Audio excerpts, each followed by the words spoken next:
From Carolla One Studios in Glendale, California, this is the Adam Carolla Show. Adam's guest today, the creator of Entourage, Doug Ellin. With Gina on news and Bald Brian on sound effects. And now, today he's recording his 3,000th podcast, but his parents have only listened to 2,800 of them. Adam Carolla. Yeah, get it on. Got to get it on. No choice but to get on. Your mandate, you get it on now. Thanks for tuning in. Thanks for telling a friend as we go for 3001. That'd be tomorrow. Good day, Gina Grad. Good day to you. And Bald Brian. We thanks the Lord for food and sex, but mostly for dem welfare checks. Oh, Chris, that is such a terrible way to start the show. Didn't know he had a hot mic, man. 3,000 episodes. First off, I will be in Bricktown. I'll be in Oklahoma City, Bricktown Comedy Club. We will be there doing live pods there, February 26th, 27th, and then stand-up shows after that. The live podcast, people talk. We're coming up, 10 days away from 12 years and 3,000 episodes. And sometimes people say, you started podcasting, you invented podcasting. No, there was podcasting before I got into it. I would do Bill Simmons' podcast back in the day and that kind of thing. We were maybe the first independent podcast that had some success or not. I really don't know. Mm-hmm. But certainly the live podcast. I think we may have been a bit of a pioneer in the live podcasting because that goes all the way back to the beginning when Mike started booking me at the Irvine Improv and we just started doing live podcasts there. So I will take some credit for ushering in the genre of the live podcast, which is really just an old-time radio show, if you think about it. I mean, Ole Opry. Yeah, nothing is really that new. So didn't exactly invent the genre, but maybe the live podcasting genre is something we can take some credit for. I was talking to Andrew Santino, the stand-up, today on his podcast, and we were just sitting in a little room studio that was just literally 2 blocks from where I grew up in North Hollywood. So it's interesting going right back to the old neighborhood. It's a building I used to pass, walking to Walter Reed every morning, the junior high. And my grade school was up the street, 100 yards the other direction. And I was telling them, back in the day, I've told you guys this story, but it rings true on our 3,000th episode, which is, when I was doing Acme Theater, and I'd been doing it, I'd been through the Groundlings, I was doing Acme, it'd been about 3 years of Acme, and it was early 90s, 92, 93. I had no real direction. I said to my director, Mark Sweeney at Acme, what do you think? Like, where should I go? What am I? Am I a writer? Am I a performer? Actor? What do you think? You've been watching for 3 or 4 years. What do you think? And he said, you just need some show. You need to just sit and talk into a microphone every day and just say what's going on. And I was like, sure, I'll get right on that. Yeah, it's like him going, you just need a unicorn and then you can impregnate all the women of the village from above. And I was like, sounds good.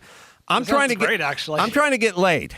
That's all I'm asking for here. Well, get a unicorn. And it was like, he essentially inadvertently invented this modality of communication. Obviously, there was no talk of podcasting, but he just said, you need to go somewhere every day, have a microphone, and talk into it. And he wasn't talking about talk doesn't radio. Plugged into anything, just talk. Yeah, he wasn't talking about like AM conservative talk or whatever, what you were listening to. He wasn't saying you need to do morning drive or weekends or afternoon. He literally was inventing this mythical job where you could just sit and yammer because, you know, radio has a format. You got to play songs and commercials, and it's a talk radio format or conservative or morning show format or morning zoo or whatever that is. Yeah, he wasn't talking about any of that. He was just like, talk. You just need to talk into a microphone for, 2 hours a day. And I was like, yeah, I mean, that would be the most awesome thing ever. And then here we are. I mean, I'm not that much into karma or kismet or divine anything, but it's kind of interesting that he wasn't saying stand up or sitcoms or get in a writer's room. He's like, whatever you do, no one really does it, but you need this thing. And he made, well, as I said to Andrew Santino, what he was describing was exactly what we were doing at the moment. We're just sitting in a room with a microphone talking into it. So I'm very grateful that this thing called podcasting came to fruition. It also philosophically, it kind of makes you wonder, like when people say, what were you doing? What should you be doing? It might not fit into a format that currently exists. For me, in the early 90s, if you were into comedy, you could do stand-up or you could be on a sitcom. Those were kind of, or you could host a game show. Those are kind of what you could do. There was nothing else. And I would have given 1989 Adam Carolla $1,000 if he could correctly tell me what a content creator was. Oh, my God. I had no idea. I still am a little fuzzy on that math. Say 89? Yeah. Also, I was talking about this on another podcast, and I can't remember. I've done so many lately, but I don't think I've talked about it here. But I was saying, if you want to know where you should naturally be going, see if you can get in a sort of a neutral place and then like what you would do. I always talk about when I was a boxing coach and I would tell, if someone didn't know if they were southpaw or orthodox, and I'd say, if I slapped you in the face right now, what hand would you hit me with? And they'd go, this hand. And I'd go, okay, we've just established that's who you are. Like, that's your strong, dominant hand. So it's like, I don't know, everyone. Have that conversation I had with Mark Sweeney in 93. And it is, I went to him. He didn't come to me. Like, I just said, you've been watching me for 4 years. I'm not interested in what I think. I'm interested in what you think, because you've been sitting on the dark side of the lights watching me. What should I do? Give me your nebulous, undefinable wisdom. Yes.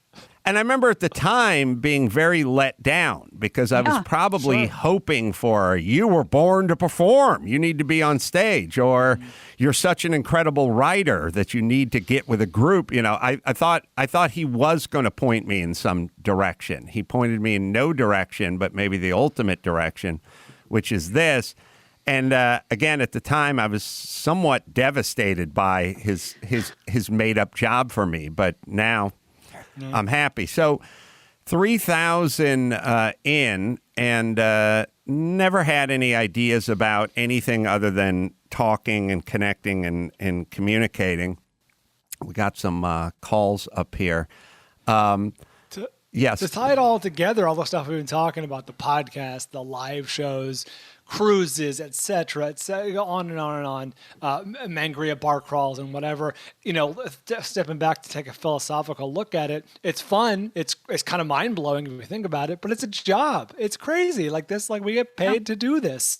This is our de facto job, and it's nuts. And I think, I don't want to speak for Gina, but I know I'm thankful for it. And this is a dream come true. This is a very cool thing. It's very aight. And you smash cut back to when we all worked at KLSX, and I remember having this conversation with the engineers. Well, we keep trying to tell management we've got to get these shows in podcast form because podcasts are going to be the next big thing, and they don't want to put anybody on it. They don't know what we're talking about. And that was over a decade ago. I wrote about that in my book, about how the Carolla show, when it was on the radio, was like, the streaming numbers were through the roof, and the management over there didn't know what to do with it. Like, wow, our streaming numbers are really good. And certain people would say, doesn't matter about the streaming numbers, peeps. Got to get those Arbitron numbers up. Now it's how you get cast in movies. Yeah. How is your Instagram following? Well, understand that people who do whatever they, it's kind of interesting. I don't know if this is totally analogous, but if I ever go into a place of business, like go into some plumbing supply place, and if you see all the racks in the back of the store where all the pipe is laid out and all the inventory is, if it's all metal, then the person who owns the place is a welder.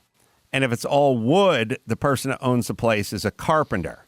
It's like, remember when we went to the barbecue joint in Austin, Martin's? Yeah, Franklin's. Or Franklin's, sorry. Is Martin's another Of place? course. I think about it every day. We went to Martin's I and bet. Franklin's. And we went to Franklin's. And I just sitting there and I was looking around and I was seeing how all the tables and all the shelves and everything was just made of metal.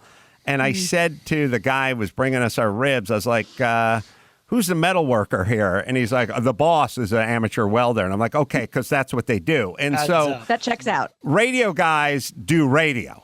You know what I mean? And TV guys do radio. So when you start talking to them about streaming or online, they just go back to their medium. They just go, well, what's that have to do with radio? What's that have to do with metal or wood? Because that's how we work. So for us, for me, it's a dream job. And it's good to get to these milestones every once in a while where you get a little philosophical about it, because like any job, it's easy just to jump in and do it. And it's a get up, go to work. Everything at some point becomes get up and go to work. Every relationship, every job, every whatever you thought, every kid in Mexico that dreamed of being in the band Menudo, somewhere around year 2 was like, got to get in the van, got to go fucking do another show, got to wear this stupid outfit. It's so easy to be that way in almost all facets of life. So it's nice to have a milestone every once in a while to stop and go, wow, this is crazy that this is what we all do for a living. And thank you guys for listening, because obviously, minus you, this is not a possibility for us. All right, let's see. Somebody here wants to congratulate us, and more specifically me. Brian, spelled like a sane person with an I. 28, Sacramento, Brian. Hey, Ace Man, can you hear me? Yes. Ace Man, I started listening to you in 2002, maybe 2003 in middle school. You're going to start getting a lot of calls from people around my age that are going to tell you the same thing. You raised me. Wow. The only reason I know anything about this world is because of you.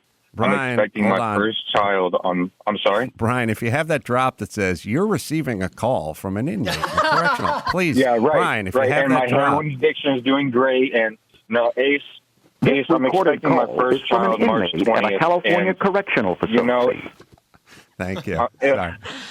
I don't know, man. You're amazing. Congratulations and thank you. Well, you have shaped so many lives. Thank you. You've tickled me pink, and I'm glad. And congratulations on the first child. His name will be Theodore. His middle name will be Adam. Nice. All right. Teddy Adam. No, love that. No, shout out to my wife, Emily. She will be listening to this. She's wonderful. I mean, Ace, I would be nothing without you. You and Drew, you kept me clean. You kept me using condoms. I don't have words. Thank you. Congratulations. This you deserve recorded call is 3,000 from more. an inmate at a California correctional facility. Brian, I fucking love you. Oh, I'm sorry. Got to keep it clean. Thanks. No, it's all good. It's all good. Thanks, other Brian. Appreciate that. Means a lot. Yeah. Well, Loveline goes back, but our demo was so young back in the day. Yeah. It's insane that cool. You got a 28-year-old kid calling up who's been listening for 19 years or something. You know what you're going to need to do? You're going to just need to, every once in a while, have Sonny stand in front of you and just move his mouth up and down, but don't make any noise, and play that call. Yes. So it looks like Sonny's saying, you've taught me everything. I owe you the world. Thank you for raising me right. Yeah. Thank you for raising me. Let's see. We got Patrick, 38, Virginia. Patrick. Ace, man, congrats on 3,000 episodes. And thank you. Gina, congrats on 6 years. Thank you. And, a couple of milestones. Brian, Yeah, absolutely. Brian, congrats on marrying way out of your league. No kidding. Thank you. I need to be reminded of that every once in a while. And as I was thinking about it, we're on 3,000 episodes, but I think if you combined me and Dr. Drew and the CarCast I was just about and to say. all those Ace on the Roof and blah blah blah, I think we're at 5,000 plus. For sure. 5 goddamn thousand Ticking episodes. me. Yeah. Sorry, go ahead, Tyler. Yeah. Oh, sorry, Patrick. Patrick. Yeah, I listened to you on HFS here in D.C. way back in the 90s, so I've been listening to you for quite a while. Yeah, the HFS was a big flagship station for Loveline back in the day.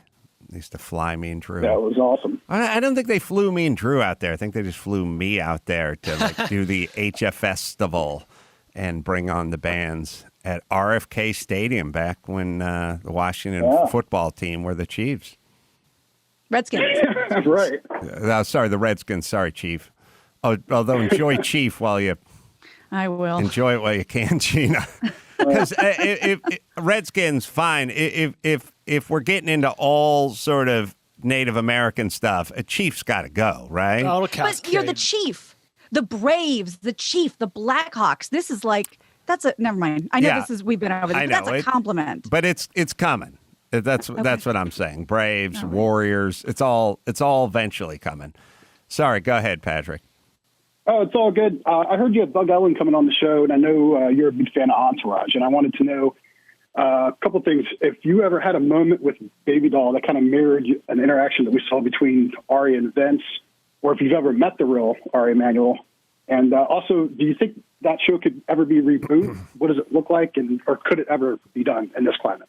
Babydoll versus Ari, hotshot agent, and Vince, sort of washed up actor. Is that right? That's sorry, I'm like Kevin Dillon. Was he?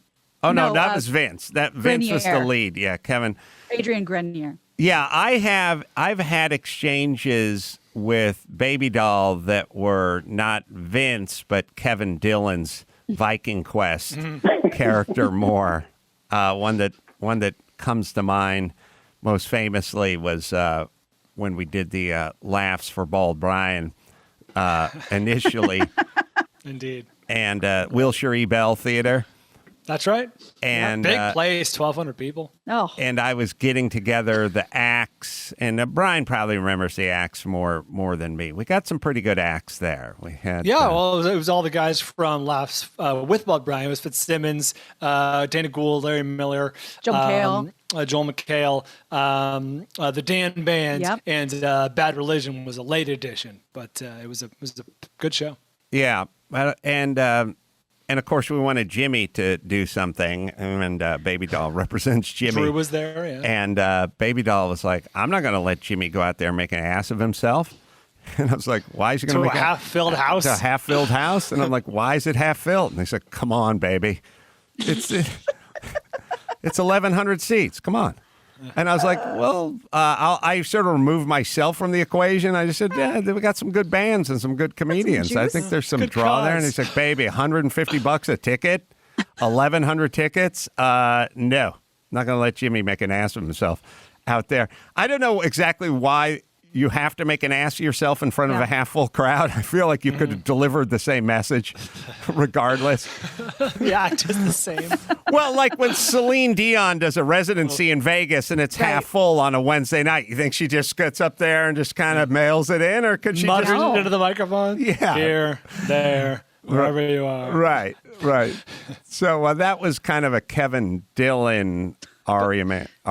Don't forget the goal. cherry on top. At the end when we did sell out and you presented this information to him. Remember his response? Yeah. Why? How? Baby, how? Who? But who's going? Well, I have fans. But that meant no. Come on. Come on. Yeah, that was a insightful conversation. Revealing. Yeah, you got a lot of information. Well, you do get a little peek behind people's curtain when you have those kind of exchanges with them on occasion. It's that kind of thing where it's like, if you showed up to a party with a hot chick and your friends were going, what? What's going on? And you were like, I met her at a bar. You met her? No way. Like, they're really saying you're a pig. Or like that's what they think of you, right? It's telling, comments. It's telling. So, I'm excited to have Doug Ellin on because I love Entourage. And I know it seems convenient, but I was early money on Entourage. There's shows like The Sopranos where everyone was just in from Jump Street. Entourage was around for a little while before people started getting into it. And I was into it at the beginning. I just liked the show. I was thinking about it.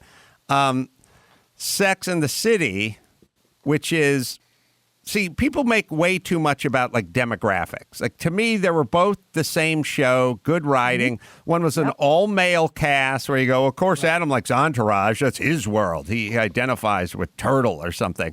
But then there's Sex and the City. Well, no, they're just good shows. That They're have almost ensemble mirror images cast. of each other. Yeah, and pop culture, West Coast, East Coast. It makes sense that you'd like both. Yeah, so there it was.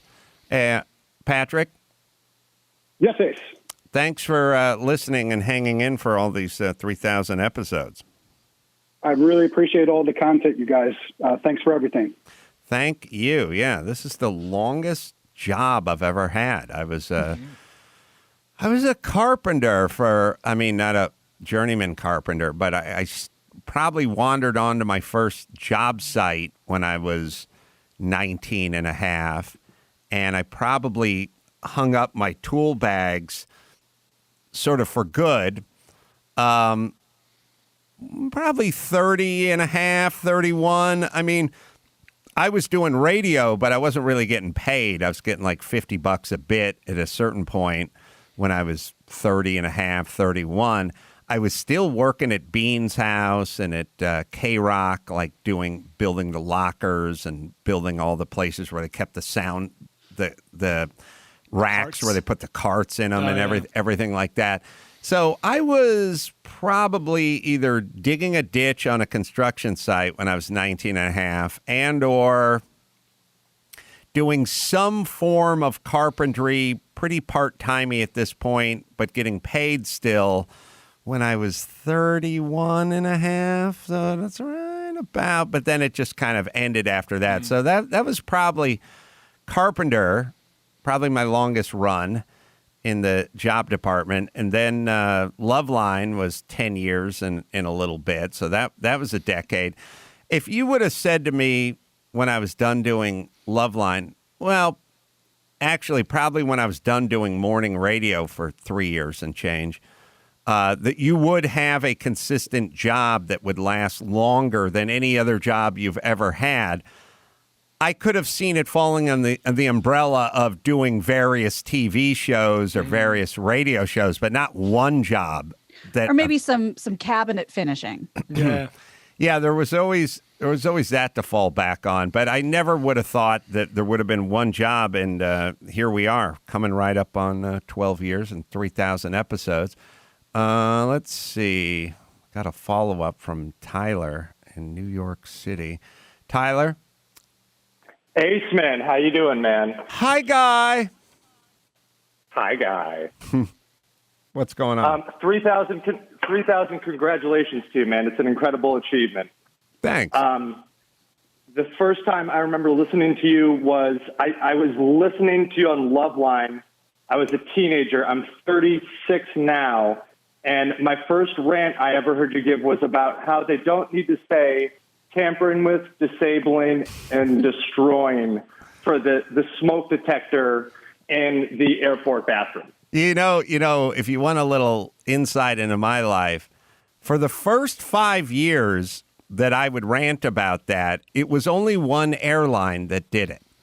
And I don't recall if it was Delta or American or whatever. I would fly periodically on one of these airlines, and they would say it every time. And God help you if you're sitting next to me, because I'd always elbow you in the ribs and point at the microphone. I still do it. But it always seemed super redundant and dumb, and it was like the lawyers were taking over and everything. But it was confined to one airline when I started complaining about it. Now it's ubiquitous. And so if you want to know how effective I am, it went from 1 airline to 39 airlines since I started complaining about it. But also, that's the way lawyers work. Like that's the way society works. It's not one airline realizes it's stupid and redundant and you had me at tampering. No, every airline shall now pick it up. And it's just a huge tune-out factor because you're now no longer listening. Is it tampering, dismantling, and disabling? It's tampering with, disabling, or destroying. Destroying. Tampering with, disabling, or destroying. They all mean the same. First off, once you say tamper, you're covered. You're covered. Nothing you could do could fall outside the purview of tamper. Yeah, once you tamper. If I used to scream, if Uri Geller went in there and just used mind control to disable it, that would be tampering with. You know, even if you just use telepathy, that's still technically you're altering it from its function, from its original function, and that would still, it's all covered with tampering, but now it's expanded to every single airline. Real quick, just speaking of that, do we need torn and tattered? No. Thank you. I agree, but they don't bring that up on the in-flight stuff. Rarely. And also, is anybody smoking in a restroom? I mean, that is a ballsy-ass move, lighting up. Now, there's no vaping in there anymore. Dawson, you must do a little vaping in the head, right? I've vaped in there. How much residual would we pick up from vaping if we came in right after you? Probably depends if it's like blueberry scented or something. You know, when I've done it, I was always very, very careful about making sure that, because you don't know if the stewardess is right out there. You can't open the door and then all this shit comes out. So, you know, I don't know. I don't have a sense of smell that's powerful enough to realize what I'm doing in there. I think we have a new ACE award for Invention of the Year. I am so confident of this that I'm going to give a preemptive sniff. A pre-nomination. Wow. You ready? You ready, Tyler, for what you inspired? More greatness. Can't wait. You ready? They have all the different flavors with the vaping, the cherry and the bubble gum. No. One that smells like ass. Yeah. The world would be your fucking oyster. You could walk into any compartment and any train, plane, automobile. You could go to the fucking Pentagon and go into the bathroom and vape to your heart's content. As long as everything you exhaled just smelled like ass, you could go into the smallest commuter flight and you could walk in there and vape your ass off. And then when you walked out, you just have to say to whoever's waiting in line, hey, man, you may want to give it a minute, or, okay, sorry. Enter at your own risk there, pal. Sorry, the fucking Chipotle at the airport was fucked up. Yeah, you could never be accused. There'd never be a finger pointed, right? Once this is a runaway hit, you spin off to asparagus pea scent. Asparagus pea vape, ass vape. Yeah, just You'd be a little done. sulfuric. Yeah. Yeah, because the reality is if you smell anything but ass in there when you come in next, it's a tell. If you smell like you've been spraying the cologne or the freshener or whatever it is, Yep, who was something vaping in here? What's going on in here? Ass vape. I feel like, Dawson, I don't know a lot about your personal habits, but I would make this prediction for you and many vapors. At the beginning, it would be difficult to transition into the ass-flavored vape. I'd say... It tastes like ass, too. Yeah. Well, obviously, how are you going to make it smell like ass? Well, there's right? a tremendous upside. But I would say after 9 months, you wouldn't eat when you were at home, you'd be reaching for the ass vapor. Like, you'd be like, this is what I'm now used to. I'm now used to ass vaping. Yes, ass-flavored vape. Again, it'd be a tough sell. Traditionally, it'd be tough out of the gate. But I think once people got into it, that'd be it. And they'd never be able to tell what was going on. You'd stay in there. No, you would want to ask. That's rude. Right. This could be the first major Kickstarter campaign of 2021. They make scratch and sniff stickers that I can only presume taste like stickers. You don't have to make it taste like ass. I am not sure I'm not sure if you exhaled something that smelled like ass, how it wouldn't smell like ass or taste like ass on the way in. Look, Brian, if you can figure this out, then we can partner up and we'll go from $1 billion to $1 kajillion. Right now, I just feel like we have the technology. Now, maybe there's some sort of chemical process once it hits your lungs or whatever it is. Now, if we could, and also, we could, there are probably different ass flavors. You know what I mean? Like,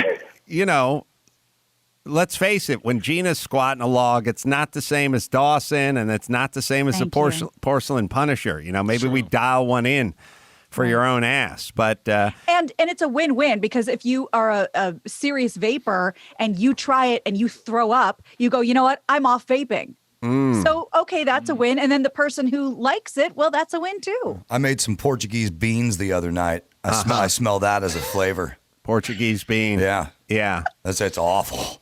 That's good. That's good.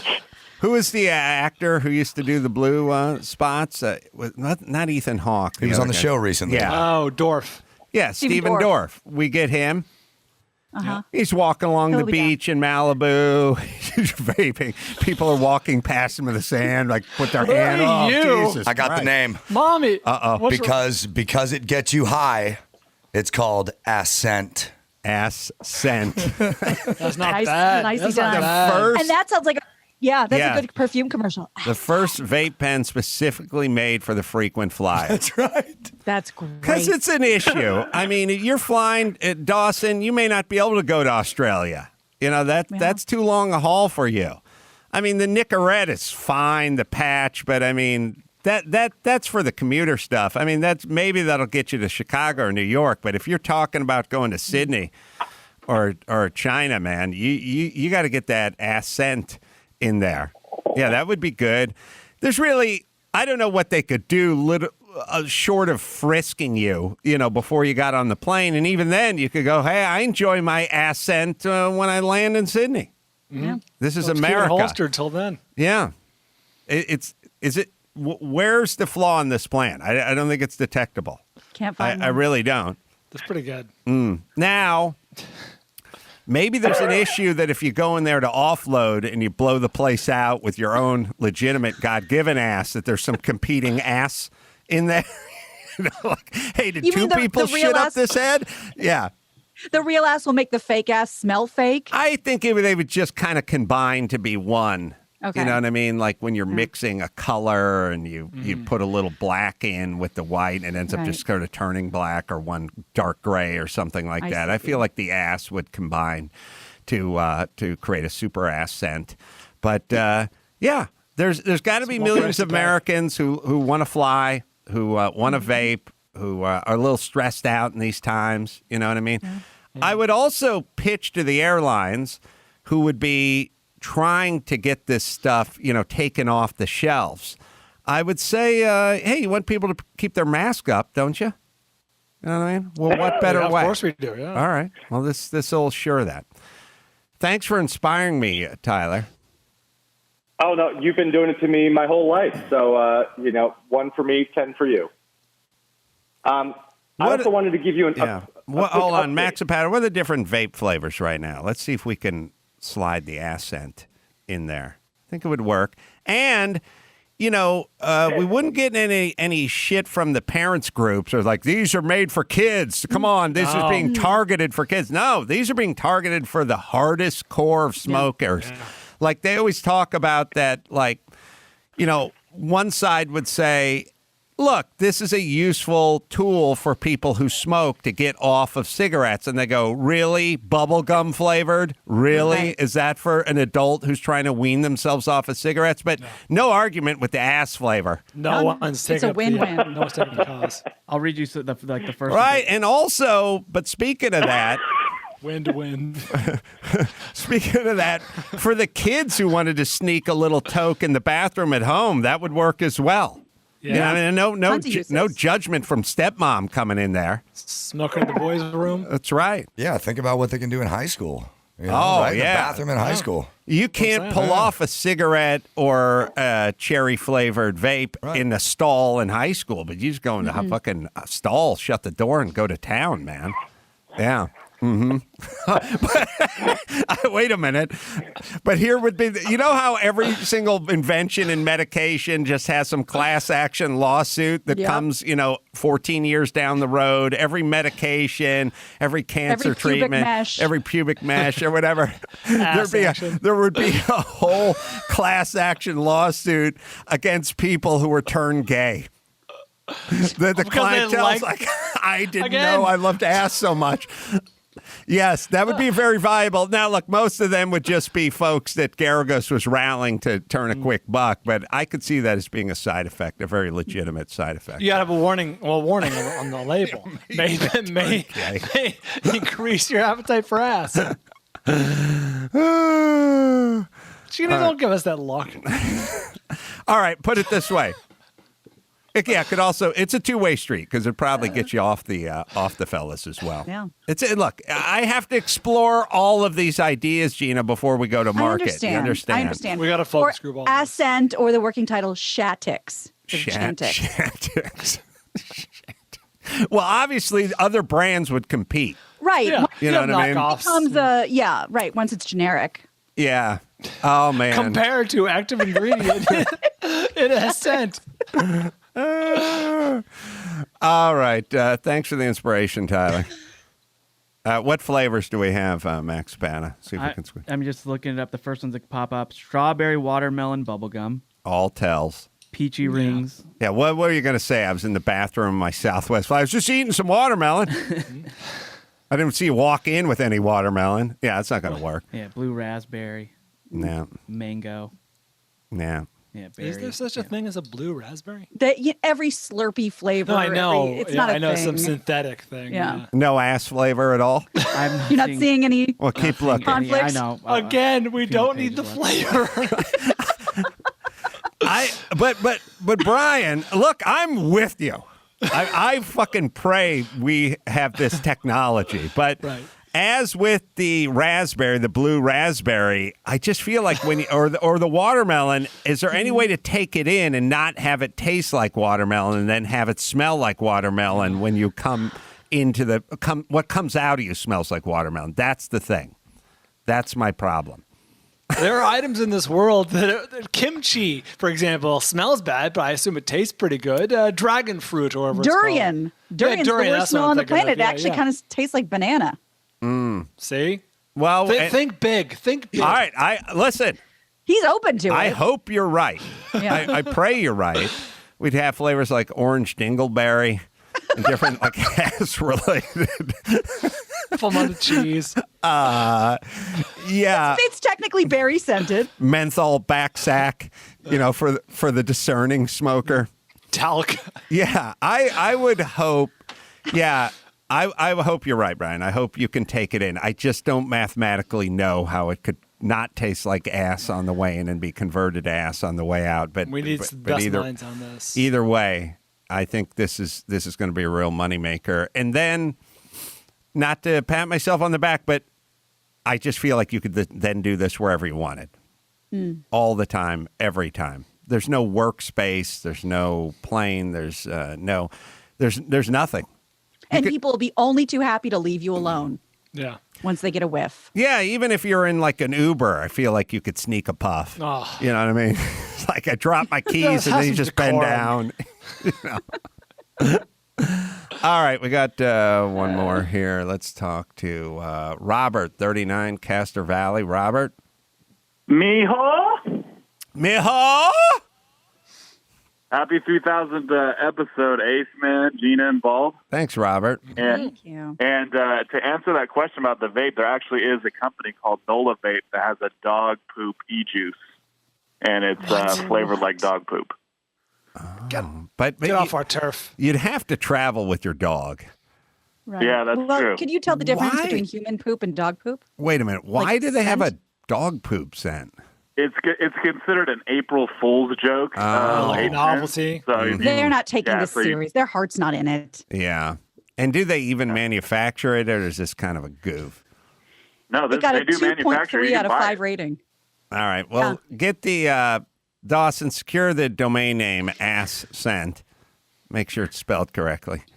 And we'll just hit the ground running. 3 S's in a row? How do you right. spell it correctly? I don't know. Robert? So, yeah, I was going to ask you if you'd heard about this L.A. County health supervisor who on Super Bowl Sunday went down to Bravery Brewery in Lancaster and tried to shut them down because they didn't have a food truck outside. And so it turns out that she was wrong. And when the owner went later to watch the footage, he noticed that right after she had told the employee they needed to shut down, that she started dancing. She did a little like Pee Wee Herman dance, like a little happy dance Yeah. to herself. Yeah, I think Max Pata was telling me about this. Yeah, well, we're in scary territory because now we're into tell people what to do for the sake of telling them what to do. I was also hearing that they're reopening the Los Angeles Zoo, and I was like, should we have ever closed any outdoor anything? No, the zoo, having just gone to a zoo a month ago, it's one of the best places to be. There was no reason to take down the volleyball nets and bulldoze the skate parks and shut down the beaches or the zoos or the walking volleyball nets are trails. the weirdest thing because, yes, you're right. They have bulldozed sand, like a huge amounts of sand, for people who don't know out here, huge amounts of sand in the middle of the court so that it is unplayable. Right. It's bizarre. First off, if you really think about beach volleyball, it's usually a 2-on-2 type situation, sometimes 1-on-1, maybe 3-person. Has there ever been a sport that forces you to socially distance more than beach volleyball? Yes. Because if all 3 people just stood in the same spot, one of the people would go, get the fuck out of here. Go to the back and go guard the perimeter. You play the right, I'll play the net, you play the back. I mean, when you play beach volleyball, somebody's at the front and somebody's at the back. They're 18 feet away. There could be nothing more safer, more healthy than playing beach volleyball. Take down the nets. This is what I'm talking about. With zero, there's no documented outdoor anything. And we were like welding up the basketball hoops at the park and closing down all the fun, all the slides and all the park stuff for all the kids. This is what we're insane. I don't think anyone ever said, don't focus on what makes sense. We were arresting paddleboarders that were at sea. And if you want to know how to lose your constituency, arrest paddleboarders at sea. Mm-hmm. That's the way to get people to go. If you want people to go, fuck it, I'm going indoors and dining, then arrest people at sea. Yeah. That's what. Yes. And people are willing to, even with the outdoor stuff, people are willing to go the extra mile to stay safe. We went to a tubing park this weekend up in Big Bear. You take the tube down the hill, you go back up, blah, blah. Every single person was wearing a mask. Why? Because the business asked them to. And people were like, sure, why not? Like, I did not see a single person without a mask.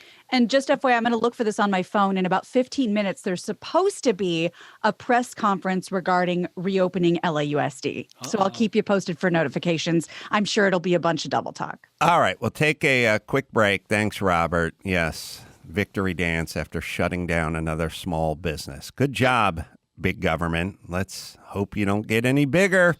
Take a quick break. We'll come back right after this.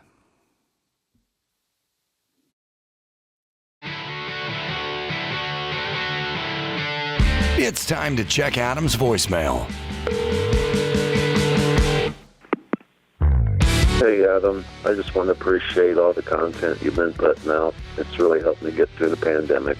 I appreciate it, buddy. Thank you. Bye. You can leave us a message at 888-634-1744. This ascent would also save us billions of gallons of water every year. Well, you know what I'm talking about. No, you don't. No one knows what I'm talking about. All the 15-year-old boys who go into the bathroom and then close the door and run the shower because they're going to beat one out. Because otherwise, what the hell you been doing in there for 14 minutes, Johnny? Right. You know what I mean? Like, we've all been there. There's no justifiable reason for being in there but spark up the ascent, destroy the bathroom, rub one out, may even add to the pleasure for some. For some. Gina, I'm saying for some. Right. Not for all. No chance stepmom's going to come in there suspicious. You know what I mean? Even if she does, open one whiff, you know what I mean? Open that door. Oh, God, I'm sorry. Pull it closed. Yeah, no one ever went into a bathroom that was destroyed and went, I know someone's been beating off in here. So ascent will save, especially, hey, we're in a drought state, okay, people? We need that water. We need that water. Probably get some government backing if I can pitch this the right way. Yeah, That's right. if you frame it as conservation, good for the grant writing. Yeah. Mm-hmm. All right, Rich Banks has another song to commemorate the last 1,000 episodes. We are on episode 2,999 today. Let's end it right here. Yeah. It's been fun. So tomorrow will be the 3,000th episode of this podcast. Jesus Christ, you blink. Where the hell did time go? So thank you guys for all listening for all these years and turning people on to the show. Dr. Phil is Adam Ray, pool dumb commercial grade, Huey Lewis and Ted Nugent, two guys from the Doors. Ben Shapiro, Tucker Carlson, Dennis Prager, Don Trump Jr., Robin Quivers, Gwen Stefani, Minnesota Mom.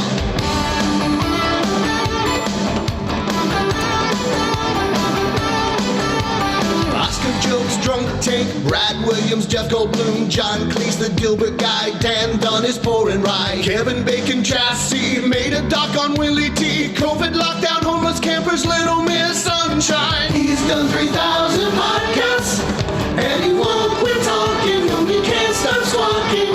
He's done 3,000 podcasts, no, he'll keep recording if you're downloading. Charlie's Whoopi, AOC, All Red and Anti-Maxine, all the women who would be disgusted with his cock. Rich Banks bracket songs, Eat Your Feelings food blog, and Straight No Chaser acapella rock.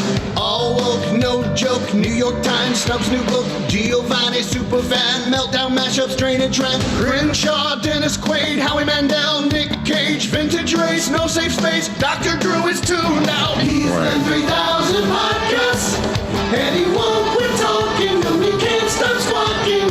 He's done 3,000 podcasts, no, he'll keep recording if you're downloading. Gay walked out, Dylan quit, told his nephew hit the bricks. Congress testify, Maxapat is Googling right. Unprepared ping pong balls, brand new Bertram crank calls. Gina as Nancy grad, bought 2 trumpets for his dad. Kirstie Alley, Sean Penn, Matt Damon, Christian Bale, Apatow, Trey Ho, Baldwin, Rose, De Niro, Sonny, James Woods tweets, Kalen Stengel, Boss of Sheets, Calderon, Donkey Show, Gary Guston, Julio. He's done 3,000 podcasts, and he won't quit talking, no, he can't stop squawking. He's done 3,000 podcasts, no, he'll keep recording if you're downloading. Dingo Boy done again with Bill Maher impression, ass crack, back sack, DJ Khaled is a hack. Mayor Gassetti, big pussy, toxic masculinity, Love Boat, has-beens, Ernest Lee's just asking. Cobra, Isaac Hayes, techie trouble with his ways. Gabe did say rain that day, fucked up Leno's Chick-fil-A. He's done 3,000 podcasts, and he won't quit talking, no, he can't stop squawking. He's done 3,000 podcasts, no, he'll keep recording if you're downloading. Kraftwerk in the Hall of Fame, Brian cheats at TiVo game, Dawson, Toolbox, Hip Flask, Green Guac, Innocent G. Tortorich, conch shell on his penis, Staples sent a hot dog cart, AJ Benz his nephew's farts. Done again at Slice Stallone, Leno won't turn off his phone, Waterhouse, Damashek, Bill O'Reilly, Anglin Beck, interviews with Polly Shaw, minus 16 RT score, the 24-hour war, I can't think of any more. He's done 3,000 podcasts, and he won't quit talking, no, he can't stop squawking.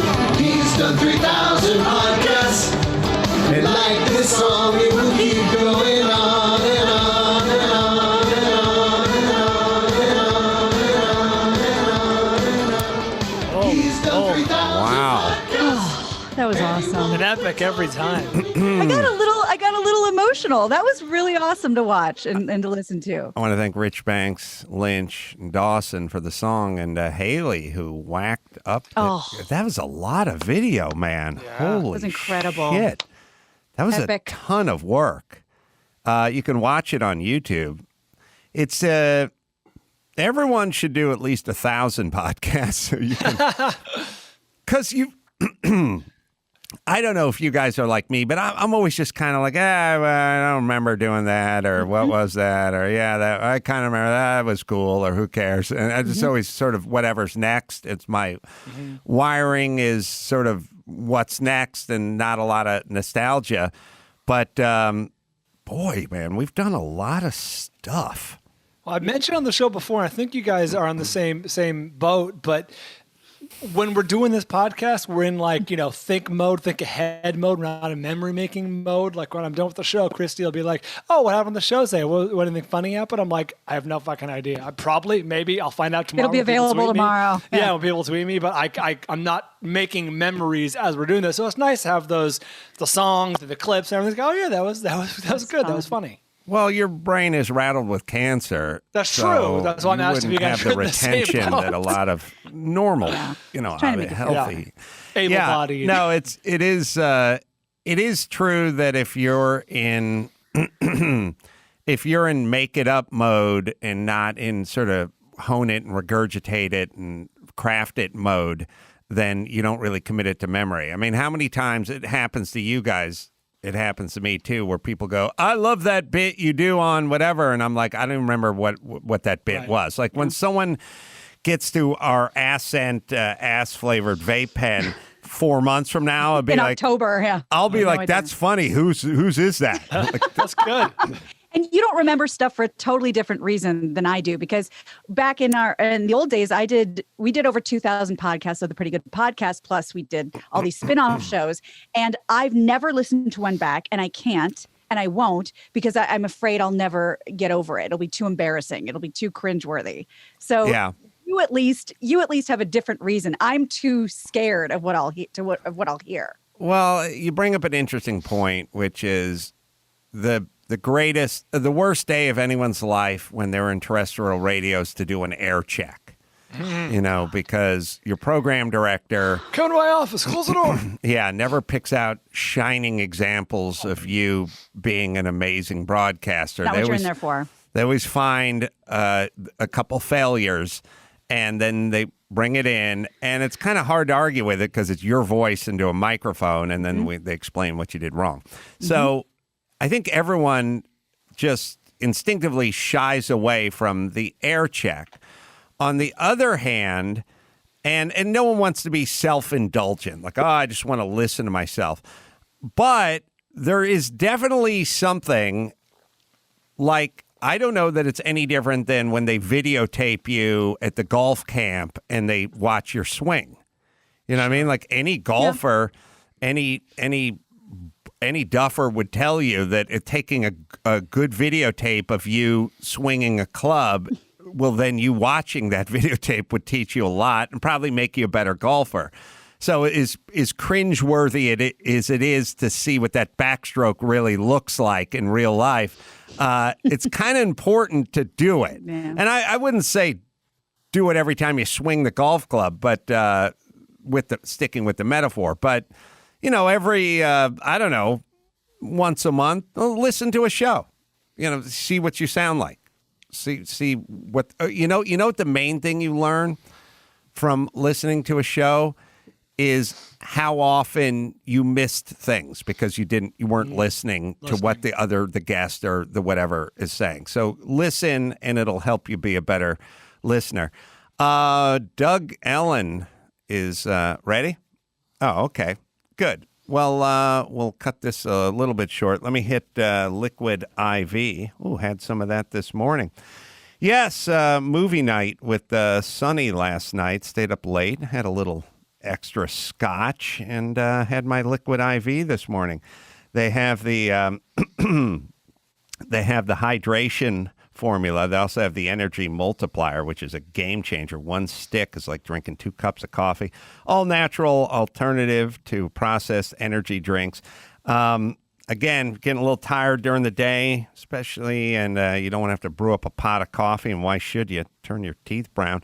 Just get the energy multiplier, shake it up in your water bottle, and it's good for what ails you. Good for poor mood or decreased focus. I like the lemon lime myself because I'm kind of traditional in the flavor, although we may expand it in, well, as we previously discussed. Clean ingredients, non-GMO, vegan, gluten, dairy, and soy-free. Extremely convenient packaging. Take it when you travel. Liquid IV, right, Dawson? Grab your energy Liquid IV in bulk nationwide at Costco, or you can get 25% off when you go to liquidiv.com and use code ADAM at checkout. That's 25% off anything you order when you use promo code ADAM at liquidiv.com. Start fueling your adventures today at liquidiv.com, promo code ADAM.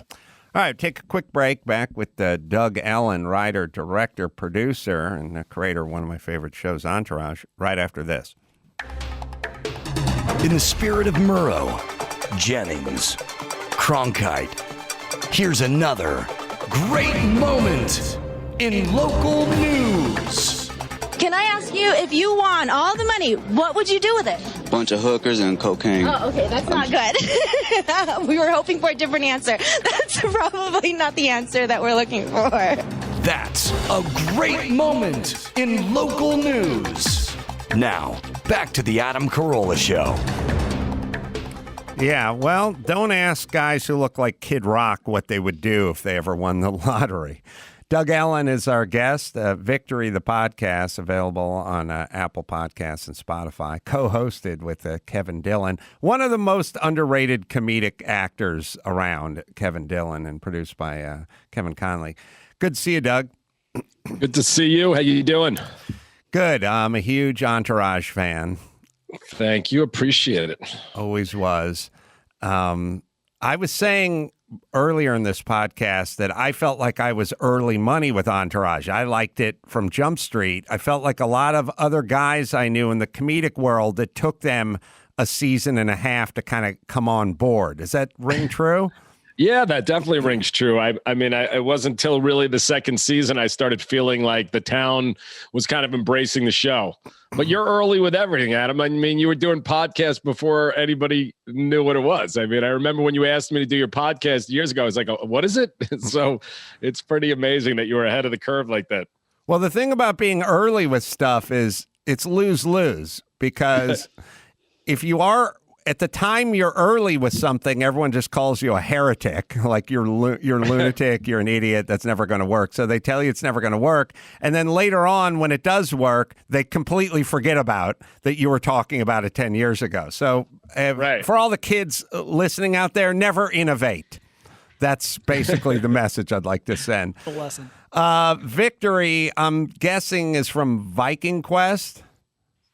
Victory was a word in Viking Quest, yeah, but it's funny because it was a word that Dillon, who is, I agree with you. When Dillon first read for me for Entourage, I was like, I can't believe how lucky I am that I've got this guy, because I thought he was going to win multiple Emmys if the show actually ever made it to air, and he never disappointed. But victory was one of these words where I would say to him on the set, I'm like, yeah, say victory. And he'd be like, yo, bro, why am I saying this every 5 minutes? I said, it's going to be your catchphrase. And to think that 15 years later now we're doing a podcast with that name is pretty funny. So, yeah, I don't know if he won Emmys for Entourage.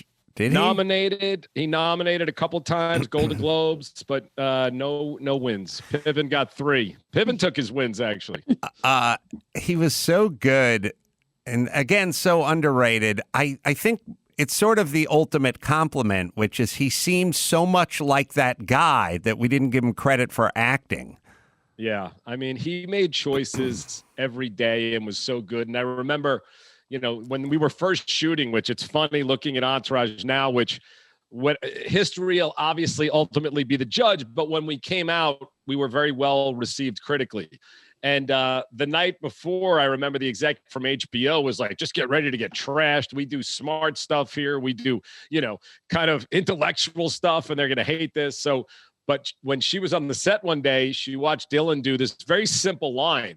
And she was like, wow, I may actually watch this show. And it was a testament to Kevin, because he makes very strong choices that feel like it's just him. And not that there are no similarities between him and the character, there are, but he's still just an excellent actor.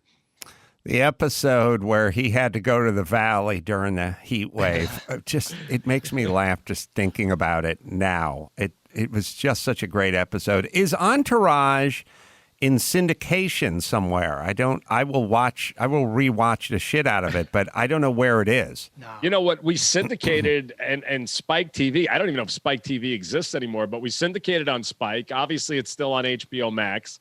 And, you know, there's been somewhat of a resurgence in the pandemic, and I think because of the podcast, which has been nice because, you know, as I'm sure you've had a lot of guests on who've seen the PC world turn against them, and Entourage was kind of one of those things. So, yeah, Entourage was early money in the sort of anti-PC game. I mean, and I don't even know. You know, now I think of it as just funny and contemporary, but I don't know. There's probably, you know, episodes that would be labeled problematic. By today's kids, right? Also this the genre of podcasting where you take people from The Office and then discuss episodes from The Office or whatever the TV show may have been. The Rewatch. Yeah, the Rewatch. Yeah. It's interesting. It's also interesting how many genres there can be. You know, I mean, when I started, it was pretty much there were sports podcasts, and that was about it. Yeah. I mean, for me, like, I was not interested in doing the Rewatch thing. I don't even like looking back at Entourage, but Connolly, who it's his company, convinced me that we'd kind of start like that and then kind of branch out. So I think we're up to like episode 50, and we've done like 10 episodes.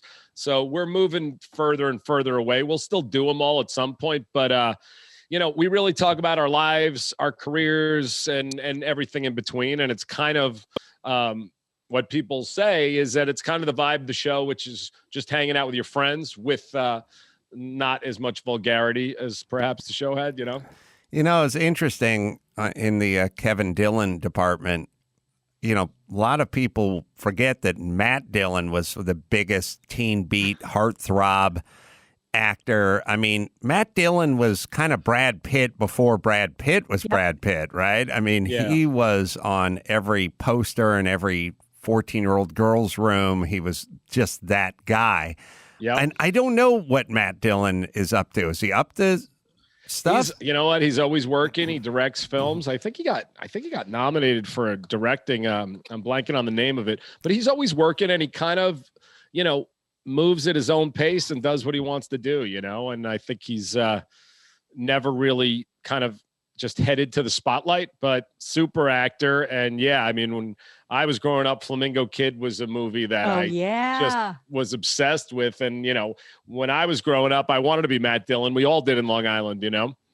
He's also a champion for the unibrow crowd because I, as a young boy growing up on North Hollywood with a budding unibrow, here was a guy who made it. You know, they do a lot of, they do a lot of that stuff. You know, young black women go, finally, I saw someone who looked like me out there. I felt the same way with the white guy with the unibrows. Like, if he can do it. Yeah. Adrian Grenier had a great unibrow as well. True. Vince on Entourage. So I'm a fan of the unibrow. I don't know what I have right now. I haven't had a haircut in 4 months. I finally shaved, but I don't know what's going on with my eyebrows and kind of falling apart altogether. But I've been seeing more commercials for essentially upgraded Flobies. Like, I'm seeing commercials for dudes grooming wands now. Evidently, everyone is just... The thing that's a little bit interesting, and I don't know if it's going to butt it, but, you know, you work in Hollywood, I work in Hollywood. Gone are the days where you drive over the hill and have to go to the pitch meeting at Sony or Fox or Apple or whatever. Like, people are just going to Zoom it now. I think we've all figured out, just Zoom it. So. It's the same. But I'm wondering Women, I don't think it's going to be affected, but a lot of guys kind of figured out, hey, if I buy this, electronic battery operated grooming wand that I bought on TV, I can just give myself a buzz cut every 3 weeks. But that thing, I wonder if it's going to cut into the business, like into the barbershop business. I think all the businesses are going to be cut into if it stays like this. But on the other hand, hopefully people are just going to be desperate to get out and kind of engage with other people. I'm a homebody, so besides, my children, the pandemic's been great for me. I like staying home, and I'm kind of comfortable that way. So, were you a homebody before your home became really nice? I've been a homebody my whole life, college, dorm, everything. Yeah. What is that thing? Like we all know people who love to travel, and I'm homebody too. I travel a lot for business, but it's like if my idea of a great night is just at home with the TiVo queued up, a bottle of, nice bottle of scotch, and like everyone leave me alone. Like what? Right. And also, then how does that work with doing comedy? I mean, that's tough for you guys if you're going to go out and do stand-up. But, I started as a stand-up, and one of the reasons I didn't pursue it, I'm not saying I was good enough anyway, but I hated the lifestyle. I hated being in clubs late at night. To be honest with you, I wasn't a big fan of comedians when you hang around with them and they're all, giving you their bits and stuff like that. So I've always just, I do like to travel because I like to eat and I like different cultures and food, but I'm not a big, going to the club guy. I've never been that guy, I was one of the most disappointed times in my professional career is when I talked to James Babydoll Dixon, my agent, some years ago, and he was like, they wanted you to do this thing on Entourage, but I told him, no, go. You're too busy. So I got rid of him. And I was like, what? That's my favorite show. I think maybe Artie Lange did it. All right. Scott Siegel, Artie Lange. It was the ne'er-do-well college friend or something, right? Yeah, Stamps.com. He played my friend from college, Scott Siegel, and he had Stamps.com. He was Artie's friend from college. Right. I don't know. And I don't know if you even know that. I mean, maybe it was a definitely tried to agent. get you. I definitely tried to get you at one point. I know we got to know. I talk about that. Who couldn't we get? It was like, Tiger Woods, Michael Jordan, and Adam Carolla just turned us down. I mean, all cultural icons. Sorry, Jimmy Page as well turned us down also. I've been called the Michael Jordan of turning down projects. So maybe I was How does that make you feel not knowing all this time that all he knows about you is that you were a no? First off, let me apologize on behalf of my representation. Here's how devastating it was. I remember where I was when I was talking to James Babydoll Dixon. I was heading up Barham in my car, heading up to Lake Hollywood. I was driving up, and he called me and said he'd pre-turned down Entourage. And I literally remember where I was in front of the Oakwood Apartments driving up Barham going, no, why? No. Was it just a blanket turn down for any role, or was it just something specific, if you remember, that he didn't like? Well, Babydoll sometimes would go into I got you out of doing stuff mode.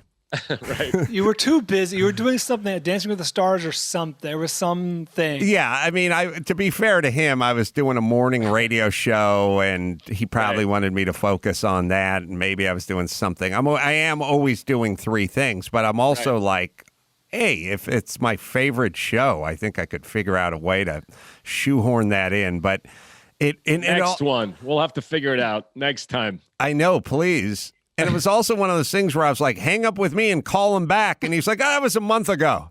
I was like, what? It's over. They canceled the show already. That's right. Where is Artie Lange, by the way? And how's he doing? I think we're always pulling for Artie. I hope he's doing all right. He was so great to me, and he was so great to work with as well. I know he's obviously had his issues. I hope he's doing well, but I'm not sure. I don't know if no news is good news with Artie. I haven't. Has this been the longest we haven't heard from Artie Lange? Because I mean, not since COVID started. I don't feel like, right? I mean, it's been over a year. Flying, but I remember when Stern was talking about him. But I honestly, it might have been 8 months ago. It might have been 8 years ago. I honestly cannot remember. Everything's kind of a blur at this point, I'm just looking at a headline right now from NJ.com, NewJersey.com. And the headline from last March says, Artie Lange says, I'm not on drugs, but I'm canceling all my shows. That So would that sound was good. the headline. Yeah. That was the That's where last COVID March. is heading. Yeah. No, true. and it says, and not because of coronavirus, in parentheses. Brian, if you want to use a but still, now's the time. I'm going to pull out the but still. This is a good time. Yeah, I'm not buying any of it, but I hope he's all right. I thought he was a great guy and really funny. So hopefully he gets it together or has it together, So, Doug, you came out. How did you start out? You start out in New York? I graduated college at Tulane University. Tulane. Roll Wave. Oh, yeah, Tulane. Mm-hmm. Tulane. And A lot of my Jewish friends went there. So yeah, Tulane. Tulane, that's what some of them called. But I moved out to LA I didn't know a single person besides the woman I ended up marrying, who I met on the phone.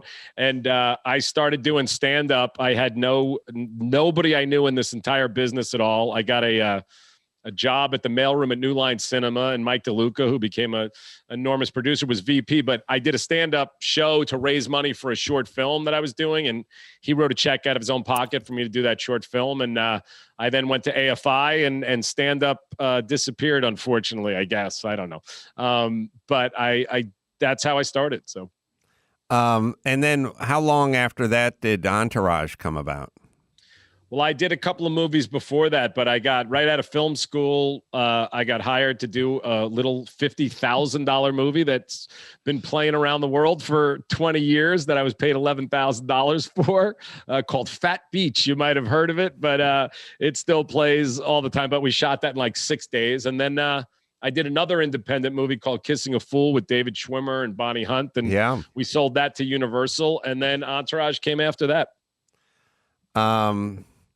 I don't know why you brought up the number $50,000. I was watching. It's kind of like Austin Powers. Or Dr. Evil, I guess. I was watching the $6 Million Man the other day, and you realize, first off, how bad all the TV shows were when we were growing up. Which is the $6 Million Man. The biggest deal. The whole thing about the $6 Million Man was the sound it would make, the bionic sound, like it'd make a no, and it would be like someone would just go to Lee Majors. Yeah, thank you. They would just go, hey, we can't open this hatch. And he'd go, let me give it a try. And then in slow motion, he would turn the knob on the hatch and they'd make that noise. And I was 13 going, holy shit, this is the best production I've ever seen in my life. Blown away. It was really just watching a regular dude turn a knob or a hatch or open a safe door in slow motion with that sound. And well, it was cheap too. $6 million. I don't even know what happened. Maybe they've done it, but Wahlberg was doing like the $6 billion Man or something like that. I don't know if it ever went forward, but $6 million is not much for a man. First things first, you could not get a house on the beach side of PCH for under $8 million today. I'm talking 1,400 foot bungalow. Yeah. Like that's number one. Number two, just the healthcare cost. A heart valve replacement and a week in the hospital is going to cost you $6 million. The thing that was funny in the Dr. Evil department is the episode I was watching. They'd commandeered an old German U-boat.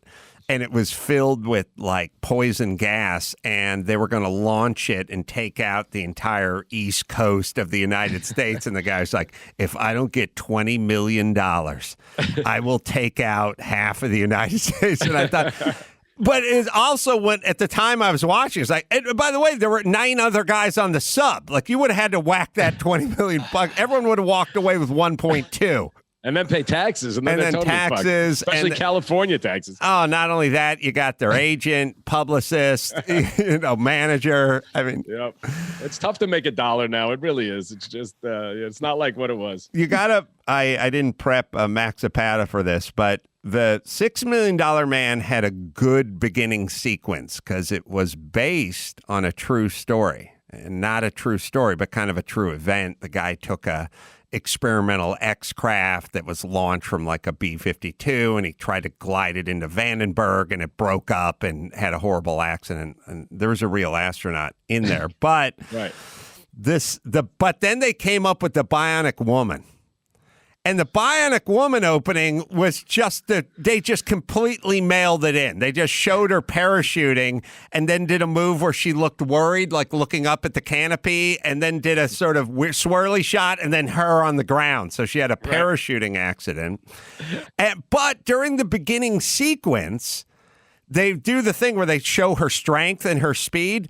They showed her sitting on one of those, remember those ubiquitous weight benches where you'd sit on it and then hook your ankles underneath the padded thing and do the leg extensions? Wow. That was everywhere.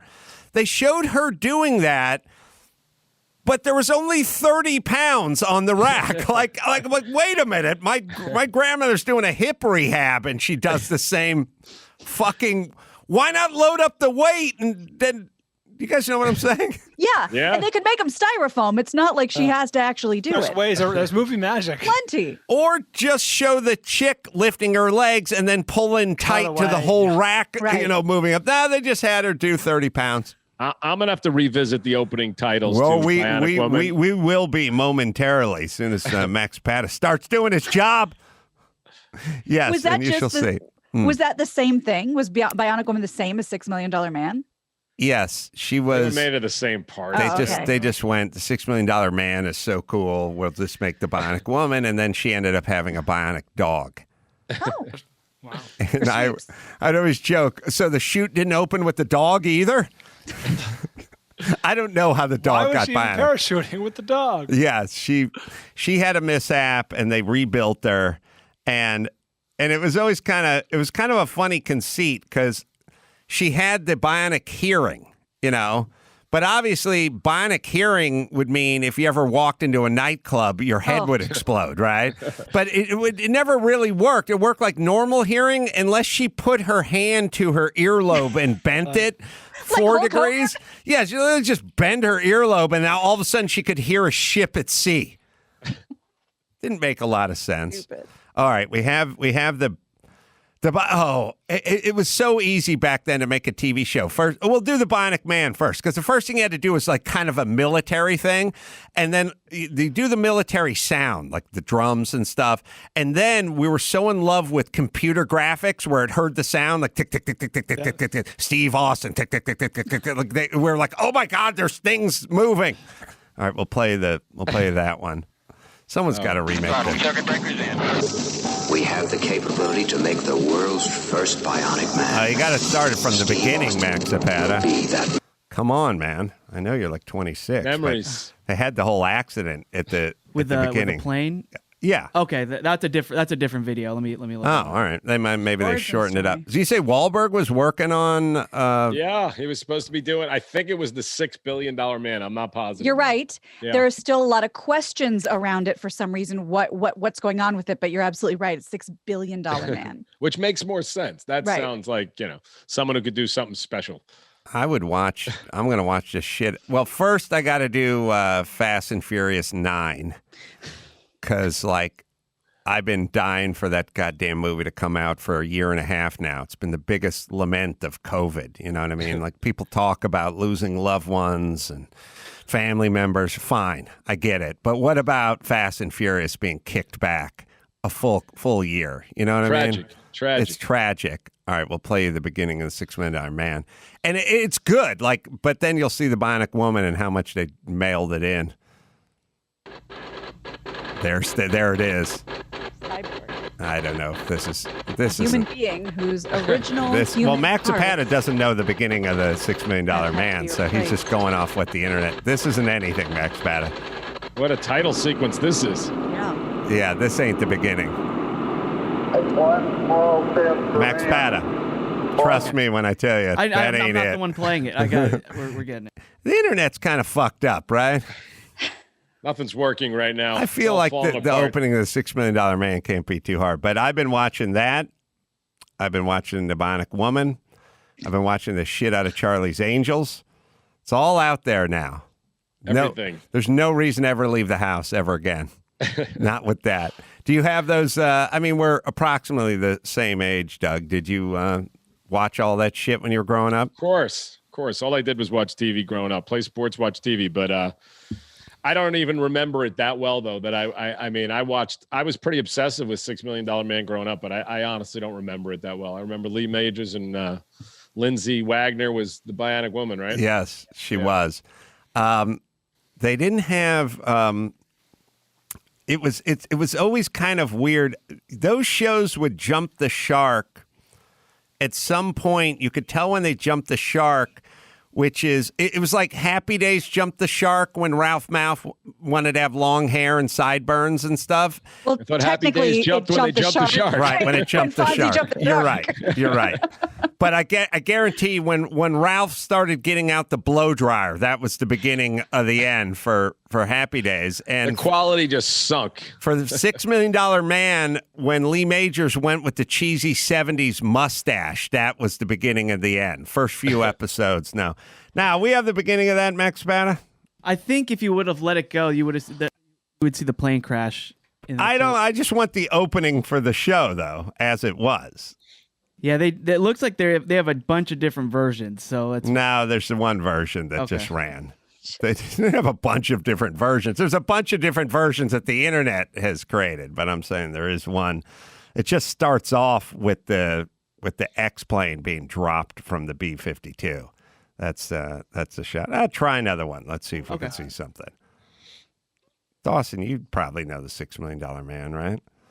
Let's see if it works.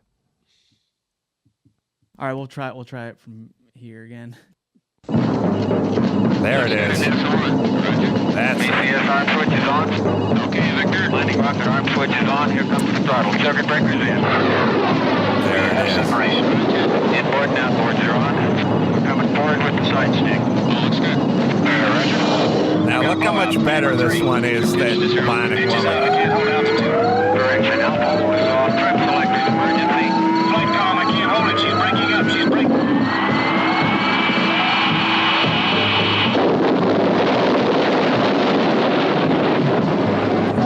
Steve Austin. Astronaut. A man barely alive.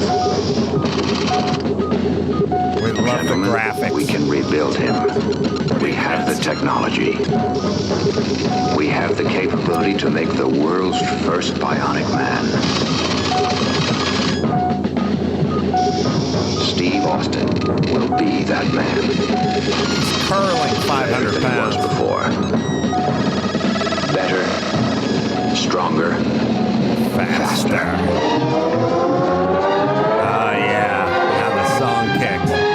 Now, he looked like an athlete when he was running.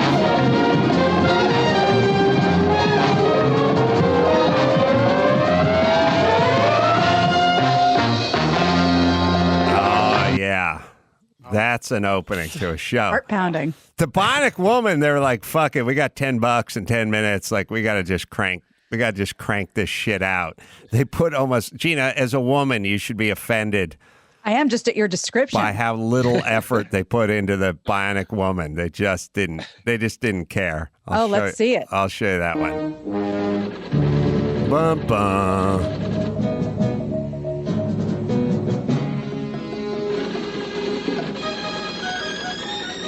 Tennis pro? She's a tennis pro. Okay. All right, she's skydiving. What? No. This is Critical injury, parachute accident. Now, look, when she works out, she's lifting 35 pounds with her legs. I don't feel like that's an achievement. This is, by the way, what I do is I sit home, I drink, and I watch openings of shows, and I stop them, and I go, what the fuck's going on? They're using the same graphics. Yeah, the music's fucked up, and she breaks a tennis ball. But here's where she's going to do her leg kicks. She's not using any weight. She's not using any. Hold on a second, Max Zapata. First off, this is not quite the right one, but visually it's right. But good. She just did a leg kick, and she lifted 25 pounds. She's not using any weight. Why did she do two that? 2.5 plates. All right, Doug, you're a professional, right? Yeah. Here's the deal. We've created a Bionic Woman. She's a super strength woman. I don't care, I don't care about the Williams sisters. She could crush them like powder in her bad hand, right? I mean, she's a Bionic Woman, okay? We need to create an opening for a show to illustrate how she became a bionic woman and what incredible feats of strength she now possesses as the bionic woman. I know. I can't imagine. With all the notes I dealt with over the years, I can't imagine that slipped past the network execs. But it's a very strange opening with the two plates. I don't even know if there were 3 plates on that. My eyes are bad. It looked like 2 plates. Steve Austin does a one-handed curl on the same Universal Gym and lifts a lumberjack stack of plates with one arm, right? He just does the curl and 180 pounds goes up. She is on the leg machine using less weight than the average woman would use at the Bally's. Yet she looks like she's at physical therapy, like she's convalescing from the parachute. Can you guys see? That looks like 2 plates to me, no? You're right. Why did they do that? I have no answer, although I don't know where even people were. This is like 78 probably, right? Yeah, I think the answer is, look, what are they going to do? Watch something else on one of the other 2.5 networks? I don't think so. And besides, everyone's beaked out of their brain on cocaine anyway. We don't really need to make sense. I was gonna say, wasn't the answer like, "Oh, we have a huge hit. We need a spinoff. Get it out there as soon as possible." I don't give a damn what she's lifting. But probably okay. Or is it just totally misogynistic that just to even see a woman in a weight room is enough for us? Max Bada, show her running. Show her running on the treadmill. She's taking baby steps on the fucking treadmill. Okay, Doug. You have her lay down on the stupid leg kick machine, right? The leg extension thing. I didn't have her do that. All right, but if you did, if I did, so her face. Look at that treadmill. That's not a Peloton. She's running on a treadmill from Sears. That's a manual. That's not, you can't, that's not she a powered. takes mini baby, little baby steps and does a leg extension with 20 pounds. All right, here's what you do. You'd take the key out and you'd pop it into like the full stack, do like 160 pounds, right? Then you'd have Lindsay Wagner lay back on the thing because we have her head in the shot. Then you have 3 Teamsters go to where the leg thing and just lift it. Just to lift it. We did just one lift. That's all. I mean, there's plenty of ways they could have cheated it for sure. I don't think getting the weight up was the problem. I was think like, this is so fake. I don't even know if that was a real tennis ball she crushed now. I don't know if she was really bionic. I don't buy it. Well, I don't think so. Not judging by the leg extension weight. This is what drives me insane, and this is what I do. I just sit and watch that stuff. All right.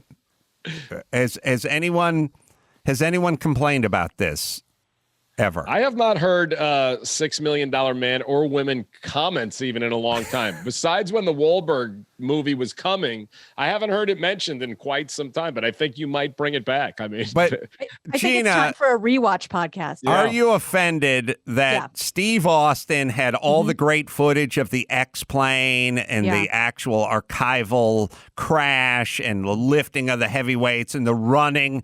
When he's running on the treadmill, he looks like he's actually running. Then they get Lindsay Wagner. She does a weird thing where they Dutch the camera and she's on the ground after her stupid parachute. There was no production value in that whatsoever. Then she lifts 20 pounds with a leg extension and takes mini Barbie steps on a manual. I don't feel represented, if that's what you're asking. I would look at it as a slap in the face if I was a woman. That's exactly how it feels. I mean, whoever produced those 2 shows should be canceled immediately because it feels very anti-woman to me. But it's an attack. It is a direct attack. Yeah. No, it's literally an attack. It's literally a direct attack. All right. Well, I'm glad we went there. Now, get the opening to Dukes of. No, okay. I'm not going to go down. No, great. that you can't go wrong with. All right, Doug. What are you working on now beside the podcast? I got a new show. I'm supposed to be shooting in London. It's called Day Ones. Loosely inspired by the football star Thierry Henry and Matthew Vaughn, who did Kingsman, produced Snatch. Layer Cake is directing the pilot. But right now we're casting over Zoom, which is how things like that $6 million woman disaster can happen. So I mean, it's not easy. By the way, it's really been quite a challenging. And all the people I'm working with out of London, I've never met them. We all just talk like this, so they could be giant people or something. I don't have any idea, but working on that. Scripts are moving forward, feeling good, and that's pretty much it for now, you know. Will you be relocating when it gets up and running? I mean, if everything is ideal, hopefully 4 months a year in London would be the plan. So we'll see. I don't know, though. I may be relocating anyway, though. I'm getting a little tired of Los Angeles, so I may be out of here. We've been hearing that a lot lately. Yeah, I know. I'm probably just jumping on the trend, but it's true. It just doesn't feel great here right now. Where are you thinking about going? All my friends are in Florida. You know, all the old Jews go to Florida. So Yeah. I really never thought I'd go back. I'd like ever contemplate going to Florida, but I have so many friends going there, and you know, so maybe, but we'll see. It is an interesting phenomenon, which is it also, sorry, Gavin Newsom, but it becomes easier to move once other people you know have gone to this place. Not because it's monkey see, monkey do, more like, hey, I can hang out with those guys there and we can go out and have a beer where they've already set up a base camp. All right. Shall we, we'll take a break. We'll come back and Doug, hang in, and we'll do some news right after this. Give me the news with Grad, news with Gina Grad, breaking, viral, weird crime, protest, politics. Give me news with Gina Grad, stuff face on TMZ, Joe Biden, Kamala. Meet news with Gina Grad.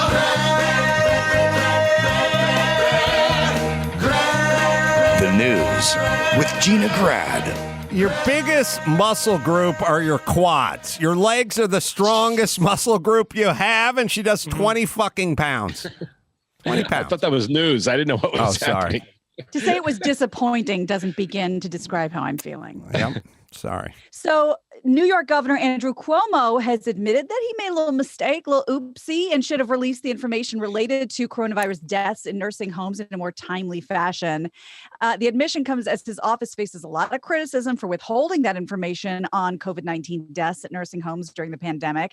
In his first press conference since reports surfaced that his office underreported or withheld critical information on nursing home deaths, Cuomo said all the relevant information was, quote, fully, publicly, and accurately reported. When asked if he felt the need to apologize, he said his team's failure to publicly address concerns created a void that allowed the spread of conspiracy theories. So that's mostly what he's apologizing for. He is the most self-assured guy I think I've ever heard speak into a microphone. I don't know if he's smart, but he's got the most amount of self-assurance and chutzpah of anyone. I've never heard him like sort of put it in reverse or do any of that. He's just... I could be wrong about this. Yeah, he speaks with just total confidence. Now, I don't know. Well, he's got an Emmy. Yeah, he got That's right. I love Hollywood because we decided, basically, it's kind of like the tale of two governors. Hollywood decided that Cuomo was the rock star of COVID and DeSantis of Florida was the villain of COVID. And as it turns out, Florida was smarter than all the places that fucking shut down. August sent me I think it was an article today that basically said Florida stayed open, California shut down, and we both ended up in the same place, essentially, except for we have super high unemployment and poverty, and we're all businesses are shuttered, and they ended up fine. But somehow Hollywood decided that Cuomo was the rock star of this thing, so much so that they gave him an Emmy, and that DeSantis was the villain of the whole thing. Now, there's no reason to go either direction on either one of the guys because it's this fluid thing that no one really knows about. But it just shows you how fucked up Hollywood is.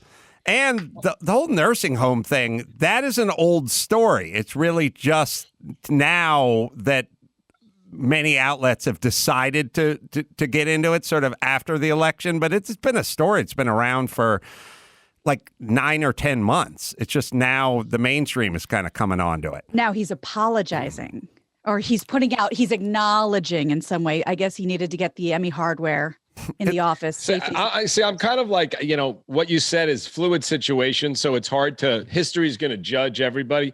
But when this jerk off came out with a book in the middle of this thing to talk about what a hero he is, that's what I have the biggest problem with. Like, hopefully we'll look back, and I'm sure Florida made mistakes. I'm sure California made mistakes, and I'm sure some people did good shit.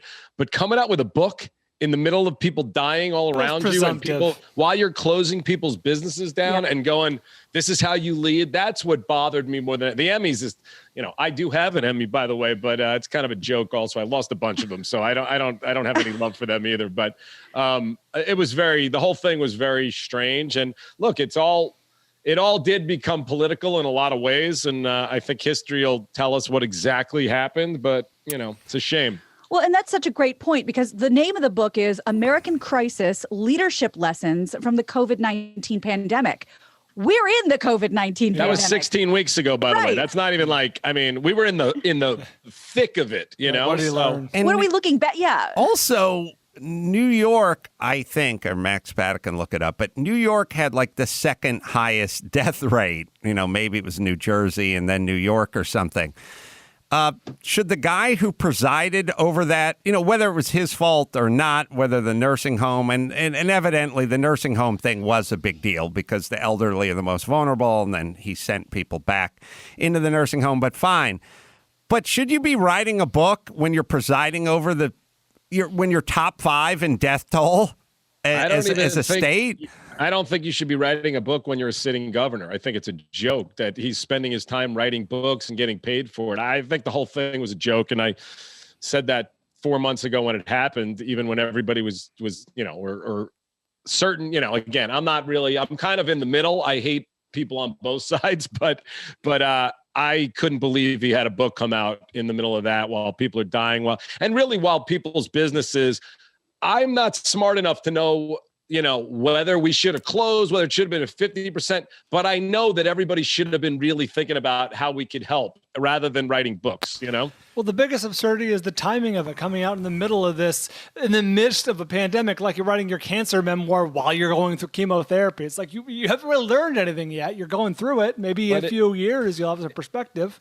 It honestly just shows you these politicians are so fucking shameless. They don't give a shit. And we can all keep pretending that one side cares more than the other, but they don't. So I think, right. That 200,000 more people would die after you've come out with the book of COVID and you being a hero in COVID. But and he's now going down. I mean, I don't know what the end result was going to be, but now everybody's turning on him and hates him. So I can't wait to see the sequel. But well, here's what I think people should understand this. Yeah, New York was second in deaths per 100,000 or just death total? Per 100,000.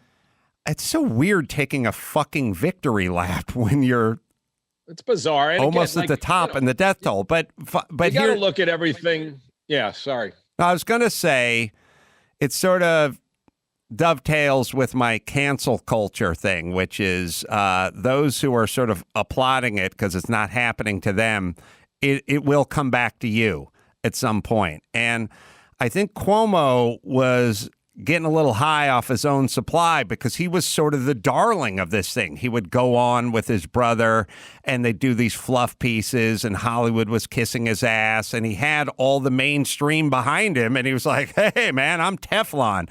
You're right. Fast forward 6 months and now CNN is doing pieces on you, hiding numbers and being corrupt. And is he going to get indicted and all that? So whoever you think your friend is, because you can do no wrong in the eyes of CNN or the mainstream media, give it 6 months. They may come around. They'll come back on do you. Your fucking job, and then then it won't. I mean, it's like people can make mistakes, but the arrogance is just mind-boggling. So, all right, sad though. And for me, I have a lot of friends who own restaurants in New York and LA, and again, I don't know what the smartest thing would be to have done, but as you said, my friends in Florida have been living life for 4 months, laughing at me, and I'm like, I don't know, I'm like, I don't know what to say. I don't want to get it, but more importantly, I really don't want to give it to anybody else. But they've been partying in Miami and Florida for 4 months, having a great time. So. Mine is more nuanced, which is I'd like to give it to everyone else without getting it. And I don't know if that's possible yet, but I'm still trying to work that out. I'm sure you could do it if you set your mind All right. to it. Yeah, if you believe in yourself. I'm gonna vision quest it. Well, let's move on to some basketball news. So the NBA has issued a warning to LeBron James and Kyle Kuzma for violating the league's anti-flopping rule in the team's 115-105 victory over the Memphis Grizzlies on Friday. And I didn't know this was warning such a came flagrant 10 years thing. too late for LeBron. Right. Well, they give an excellent example. I can't wait to show you not only him, but the look on the dude's face who he's claiming to have hurt him. It's fantastic.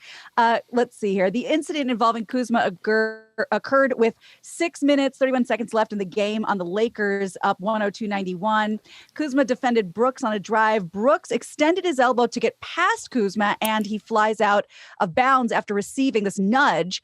No foul was called on the play, but you got to see LeBron go down. And in the first, we'll show you one camera angle. The second camera angle, you see the dude rolling his eyes so hard. Here we go. And right around the hoop. And flails down. Now watch this angle. Watch this. Watch 3.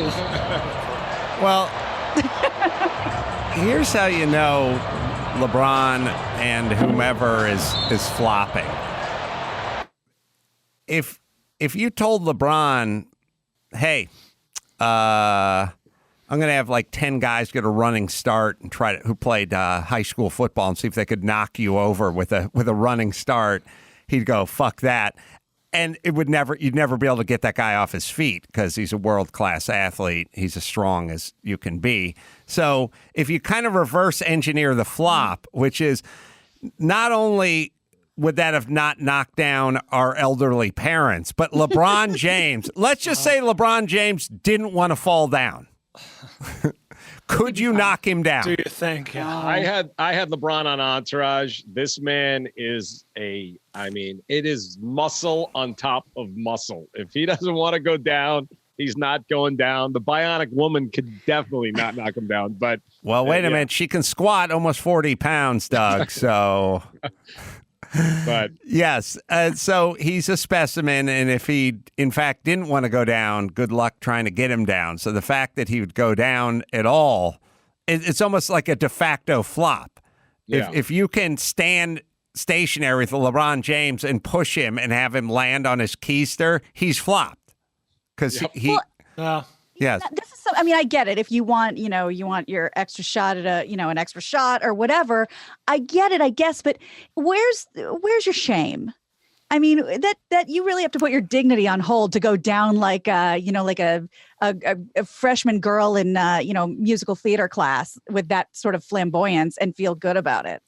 Well, there's a weird kind of fine sports line that Doug and Brian will probably have some thoughts about, which is if you're a center fielder in baseball and there's like a guy on second and the ball's hit over your head, sometimes the guy will fake it like he's got a bead on the ball just to see if he can hold the runner, and then see if he can play it off the wall and get it there while the runner There's a gamesmanship is tagging that's up. Psychological warfare. I get that. So you kind of go, well, he's lying.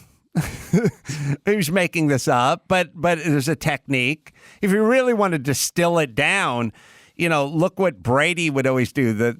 When that goal line play where he pretends the shotgun snap went over his head and then just snapped it to the tight end who was in motion. Indefensible, by the way. Entertainment. Right, that is. But I agree with you. The flop is kind of annoying, but isn't it in the same category as pretending you're doing this? Here's where my misogyny shines through, which I was not expecting to say today. It's not just that you're lying; it's that you're going down like you don't even like. It's anti-machismo. Like really, a stiff win, you start crying. I think the difference, Adam, is you're trying to fool the refs into getting a call you didn't actually earn, versus trying to fool the opponent. You know what I mean? Like it'd be like grabbing the other guy's jersey as a defensive back, which again happens. They try and hide it from the refs. It happens, but you're trying to or faking the pass on your interference. You're trying to get the call versus trying to fool the opponent. I agree with that.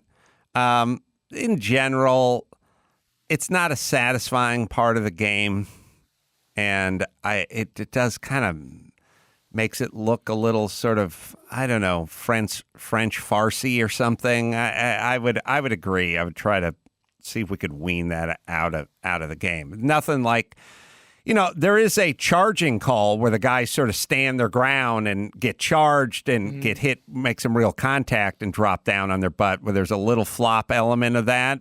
That seems fine, but this seems like too much. Yeah. Well, staying with basketball a little bit, though no one seemed to notice, apparently through the first 13 preseason and regular season games at the American Airlines Center, the Dallas Mavericks have quietly decided to drop the national anthem from their pregame festivities. Yeah. Mavericks owner Mark Cuban says it was his decision. He previously voiced support for Colin Kaepernick and other athletes who opted to take a knee during the anthem in protest of racism in the U.S. Cuban also once tweeted that those upset about the protest during the anthem could, quote, complain to your boss and ask why they don't play the national anthem every day before you start work. You're not going to hear it at his games. Weak I think it's sauce. back though. I think the NBA overruled them, and I think they're making them do it now. Breaking. Oh, I hear that. Breaking news right here. Thank you. Right out of my house. It's weird that they were doing it for the first however many up-teen games of the season, and then it became a story. Yeah, right. It was quiet. My thing with this kind of stuff is like, he would probably say, why is it such a big deal that the national anthem be played? And I would go, yeah, why is it such a big deal? Like, just fucking play it, because we live in the United States. And I would say that I would reckon that most of the people that bought a ticket and went to the game kind of like that part of it. That begs the question, because my question was, is this political or is this practical? If there's no one in the stands, what are we doing it for?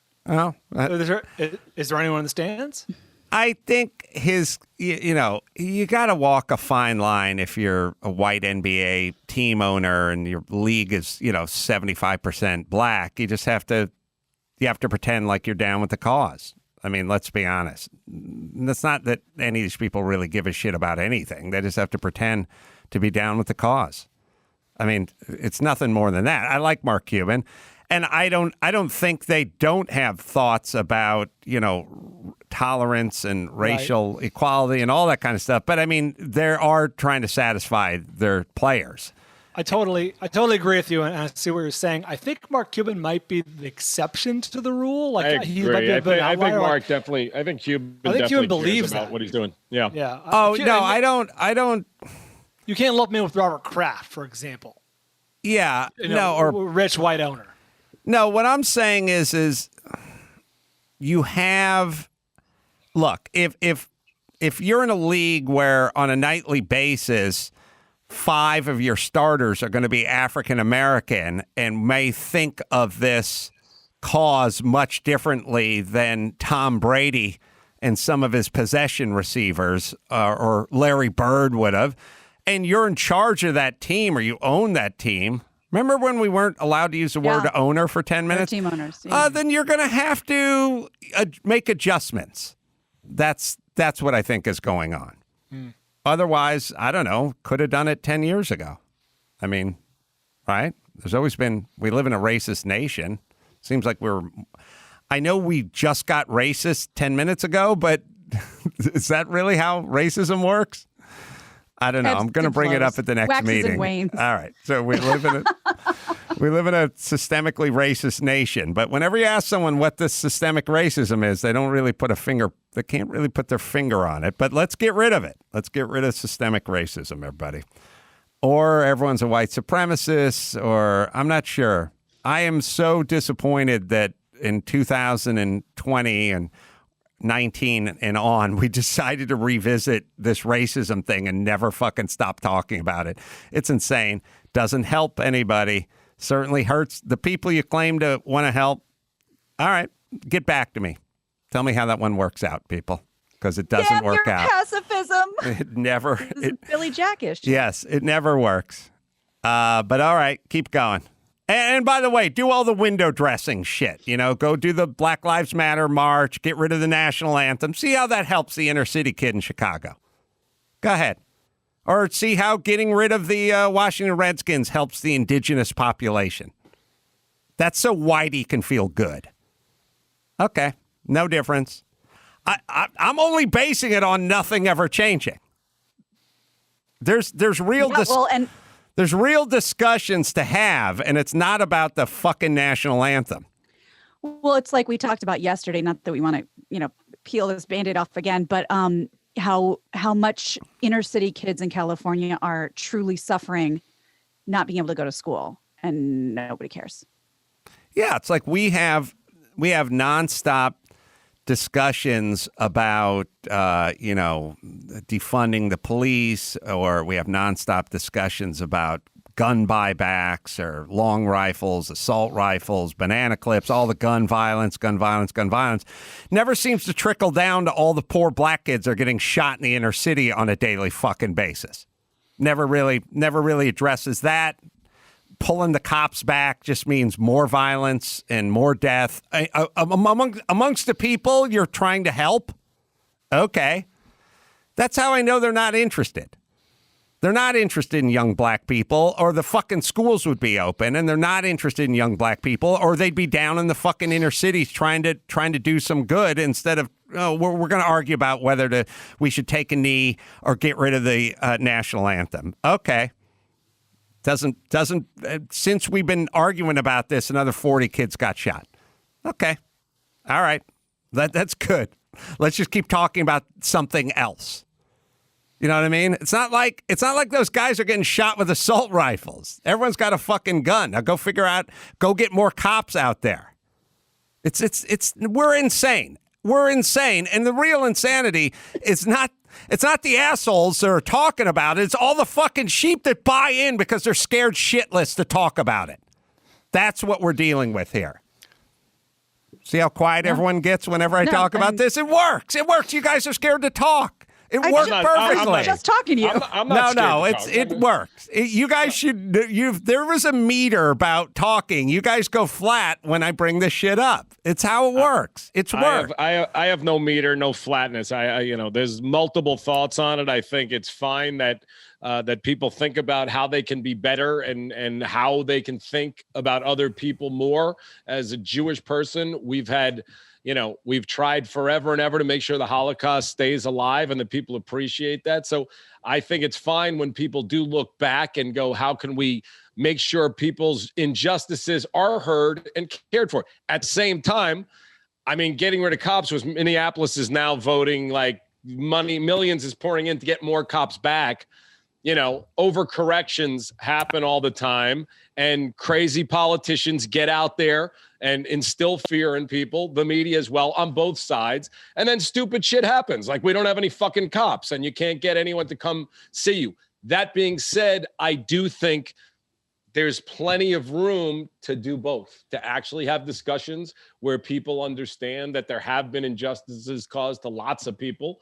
And unfortunately, overcorrections are going to fuck some people in the way. And then hopefully we get to a better place. The country has, in my opinion, kept improving until the last couple of years anyway. But, I think there's a balance that has to be struck. And anyone with the real brain who thinks that getting rid of police is a good idea is it's hard to imagine that anyone really believes that. But it sold some tickets. It got people to get votes for whatever the fuck they wanted. But I think there's room for both. So. Well, I'm not trying to be a prick. What I'm saying is when you start bringing up race, it goes quiet. In all realms. And rightfully so. People don't want to get into it. Nobody wants to be canceled. No one wants to, be the host of The Bachelor or whatever. I see it constantly. If you start going on this race thing, people go, I don't want to engage because who knows what could come of it? Nothing good. So I feel like a lot of so we're simultaneously saying we need to have an honest dialogue about race. At the same time, you're canceling anyone with an opinion that differs from the norm when it comes, or the orthodoxy when it comes to race. So how would that start an honest dialogue about race if everyone who chimes in on race who may differ from you gets canceled. No, stops at 4 stars. Right. So people naturally do it. I mean, it's a natural. I sit next to Dr. Drew. If I ever bring up race, he just goes quiet because he's scared that someone's going to grab this thing. And by the way, it's based on a lot. It's based on many people getting canceled or things being taken out of context and whatever. So it does not foster a dialogue. It shuts down the dialogue because people are scared that they're going to be removed from their platforms or their livelihood. And I'm saying if you would like to have an honest dialogue about race, which everyone constantly says they do, but they really mean my version of an honest dialogue about race, then you wouldn't cancel people that had alternative viewpoints. All right. Sorry. What's next? Thank you. Let's talk about Casey Kasem. So an LA estate. Casey Kasem.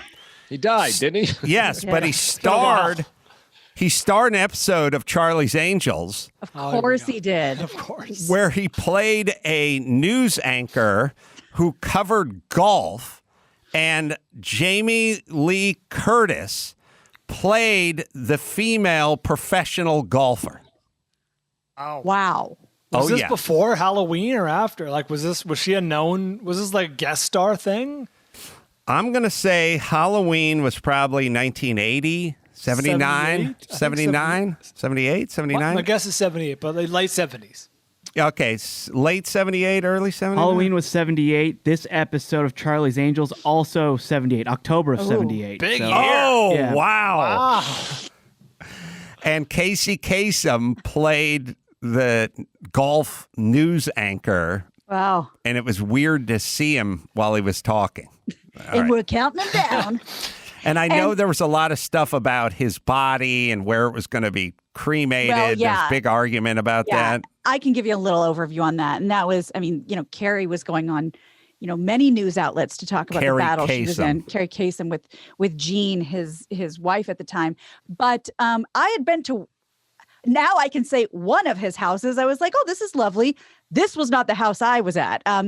His wife has listed this house for $37.9 million. It's not just in Holmby Hills.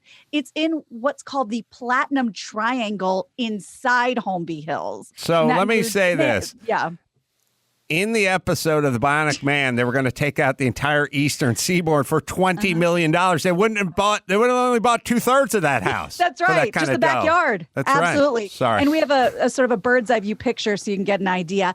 12,000 square feet, 8 bedrooms, classical revival style mansion, a big old heart-shaped pool. Show it to you now. There's the pool. The grounds are ridiculous. And he died at 82 in 2014.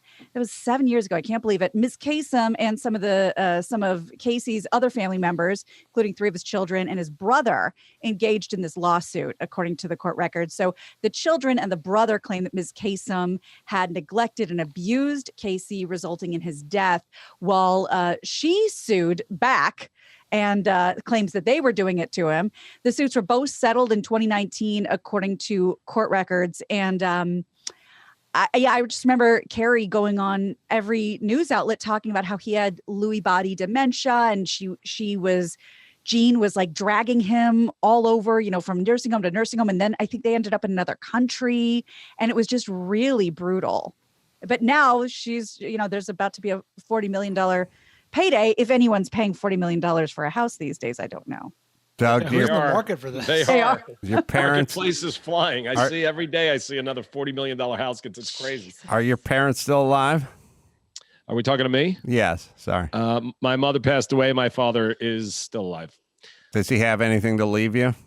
I hope he spends it all, but he probably does. He did okay. He got his second vaccination yesterday, so hopefully he's doing okay, but he's almost 90. But yeah, he has a little bit to leave me, but I want him to enjoy it all. So I'm going to get the trumpet I bought my dad back 3 years ago. Who does get to leave you things that you got him? That's about it. Yeah. Damn, I wish I was. Lives you a RAV4 and a leased car and a flugelhorn. Oh no, the RAV4 is where he drove. You got a Lexus. That's stepmom's ride.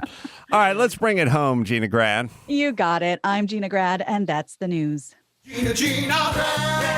That was the news with Gina Grad. Well, last but not least, there's Geico. Do you rent your home? I bet you do one or the other. How about you take that, you bundle it up with your automotive policy, and you save a bunch of money because Geico makes it easy to bundle. You go to geico.com, you get a quote, you see just how much you could save. Geico makes it so easy when you get the bundle in. So you get your homeowners, your renters insurance, you bundle it up with your automotive insurance, and you save a bunch of money. Go to geico.com. That is geico.com today. Let's see, Doug. Here's the plugs. Victory, the podcast, available on Apple Podcasts and Spotify as well. And shoot him a tweet at Mr. Doug Ellin. And then we'll look forward to the new show coming out. Day ones. Day ones, it's called. Yep. So come back on when that thing's ready to launch. For sure. Absolutely. Thanks for having me, guys. I appreciate it. Always a pleasure. And until next time, Adam Carolla for Doug Ellin, Gina Grad, and Ball Bryan saying mahalo.